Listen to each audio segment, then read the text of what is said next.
Amici di Moto.it, ciao a tutti, l'avete vista passare, adesso ve la presento. Oggi proviamo la BMW F800 GS Adventure in versione 2017. Cosa cambia? A livello estetico poco, vedete? Ha questi convogliatori dell'aria con l'alluminio, con queste placchette F800 GS in alluminio come la R1200 GS, ma cambia soprattutto a livello di motore. Troviamo infatti il bicilindrico parallelo di 798 cc, sempre forte, di 85 cavalli a 7500 giri, ma adesso è in versione Euro 4, quindi inquina meno e ha un rumore di scarico più basso, e lo riconosciamo infatti dallo scarico, è rivisto rispetto alla versione precedente. Cambia anche, ed è molto importante sottolinearlo, l'acceleratore è di tipo elettronico, infatti dispone della tecnologia Ride by Wire. Infine, strumentazione dal design rivisto. Queste sono le caratteristiche del modello 2017, adesso però facciamo una panoramica molto veloce sulla GS800 Adventure, che nella nostra prova del 2013 ne è uscita bene, come una moto adatta al viaggio, con consumi molto bassi, ma meno bene dal punto di vista del carattere, della briosità del motore. Vediamo se è cambiata davvero con l'Euro 4, perché in questa occasione BMW dichiara anche una migliore risposta del motore ai medi regimi e una maggiore brillantezza di marcia. A livello di telaio, sulla GS800 Adventure troviamo sempre il telaio a traliccio, in questa versione con un bel bianco che contrasta con la colorazione rossa opaca Rally, forcella anteriore da 43 mm della VP non regolabile, impianto frenante Brembo con un doppio disco da 300 mm e ABS di serie della Continental. Può essere ovviamente disattivato con questo tasto, e già che vi mostro il tasto vedete che c'è il simbolo delle sospensioni, perché la moto in prova dispone dell'ESA, il sistema di regolazione elettronica delle sospensioni, che agisce soltanto sul mono posteriore. Vedete, adesso è impostato su Comfort, si può impostare su Norm o su Sport. Questo tasto interviene soltanto sull'idraulica, perché per regolare il precarico c'è invece il classico pomellone, eccolo qui. Il serbatoio dell'Adventure è più grande rispetto a quella standard, qui arriviamo alla bellezza di 24 litri, che sono veramente tanti se consideriamo il consumo di questa moto. Trasmissione finale a catena, forcellone in alluminio, perché questi dettagli non cambiano dalla moto che conoscete già, cambia 6 marce e pedane con la gomma che si può togliere, pedane molto dentate per la marcia fuori strada. Vi mostro un dettaglio della leva del freno.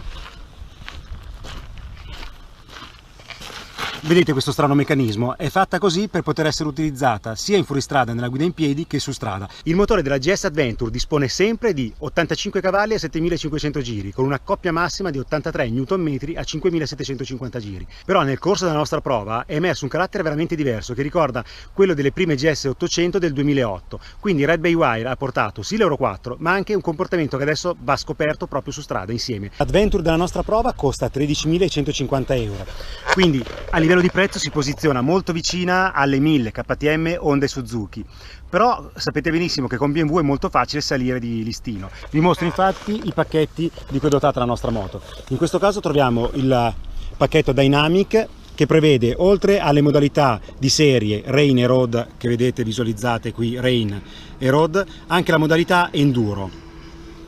Poi abbiamo l'ESA delle sospensioni, che fa parte del pacchetto sempre Dynamic, insieme alla ASC. ASC che si comanda col tasto dell'ABS, perché ABS e controlli di trazione possono essere disinseriti per la guida in fuoristrada. Fanno parte del pacchetto Dynamic a 750 euro. Abbiamo poi il pacchetto Equipment, che prevede il cavalletto centrale, le manopole riscaldate e il computer di bordo, che costa 500 euro. Infine le borse, vedete le borse in alluminio, hanno gli attacchi che sono di serie, ma le borse ovviamente non sono di serie e costano 840 euro. Vi mostro le frecce bianche a LED che costano 110 euro e i faretti aggiuntivi che costano 340 euro. Adesso casco in testa e andiamo a provarla.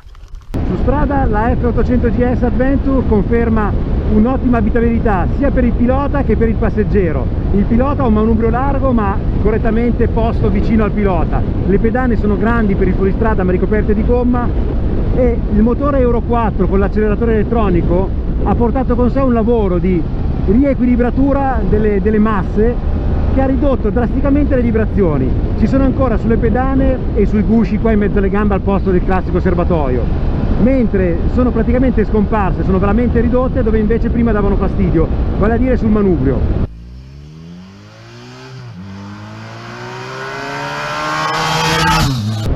La sella è molto comoda, in particolare per il passeggero, che ha tanto spazio per le gambe, delle maniglie ottime, e lamenta soltanto l'altezza della sella che è su un piano superiore rispetto a quella del pilota e quindi lo espone a parecchia aria quando si superano i 140 all'ora, quindi una situazione non proprio normale, visto che questa velocità in Italia non si può certo raggiungere. Vi ricordo anche che la 800 Adventure ha come velocità massima dichiarata dalla casa i 193 km/h.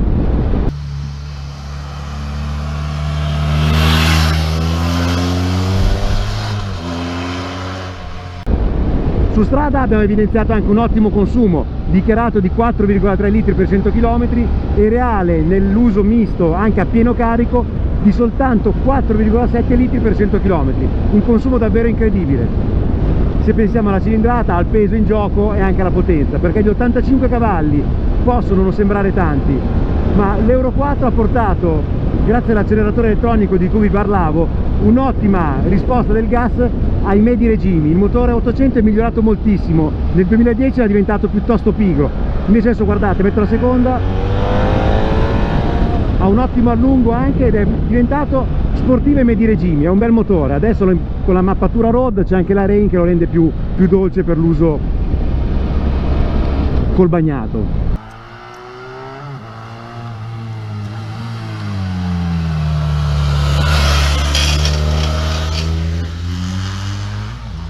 La risposta delle sospensioni è molto valida, soprattutto dietro, dove abbiamo l'ESA che permette di regolare l'idraulica, mentre davanti la forcella VP da 43 non regolabile denuncia un trasferimento di carico abbastanza accentuato. C'è il classico beccheggio da Max Enduro, quando si accelera o si frena forte. Vedete, se adesso tiro la frenata va giù tanto, però nel complesso è una forcella che lavora bene perché ha una taratura di compromesso che la rende adatta anche al fuoristrada.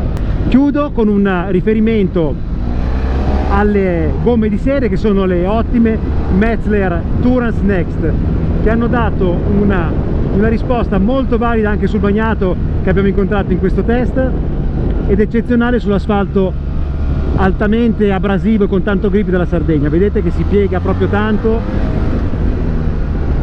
e il comportamento è irreprensibile. Avete visto adesso quest'Alfa che è uscita dalla linea bianca. Io vi ricordo sempre che la linea bianca è come un muro, bisogna evitarla come la peste. Stiamo dalla nostra parte, che grazie al cielo per la moto una corsia basta e avanza.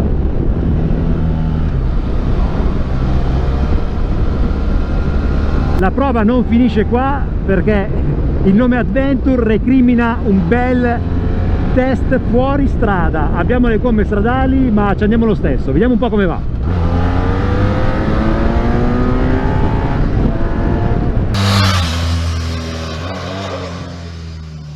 Adesso inizia la parte più divertente di ogni prova Max Enduro, la parte off-road. Ho disinserito l'ABS e la SC con questo tasto qui, vedete? E adesso posso cimentarmi nel fuoristrada con le mie gomme Metzeler Tourance Next, quindi gomme stradali, lo vedete, strato compatto e via. Vediamo come si comporta. Serbatoio mezzo pieno, perché i 26 litri sul posteriore si sentono molto, quindi è meglio non esagerare e tenerlo piuttosto scarico. Qua c'è una bella salita, vediamo come va.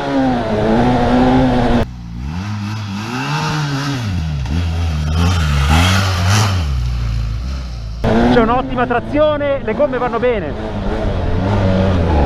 e il motore, come abbiamo scoperto su strada, ha ritrovato la verve della prima annata del primo 2008, che era molto divertente.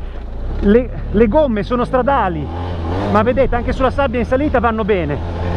Il tassellato lo consiglio sempre se affrontate percorsi umidi bagnati, altrimenti le gomme stradali vi danno un'ottima tenuta su questo brecciolino compatto. Non dovete esagerare, ma vanno molto bene. Le sospensioni si comportano correttamente, in particolare la forcella, che era sembrata un po', scusate ma in certi momenti è meglio concentrarsi, la forcella che era sembrata morbida su strada, una vera forcella da Max Enduro questa VP, in fuoristrada ammortizza bene, dietro tende a muoversi per il peso sbilanciato sul posteriore, ma se non riempite il serbatoio questa moto va benissimo anche così. Dopo la salita facciamo anche la discesa, vediamo com'è bilanciata questa moto.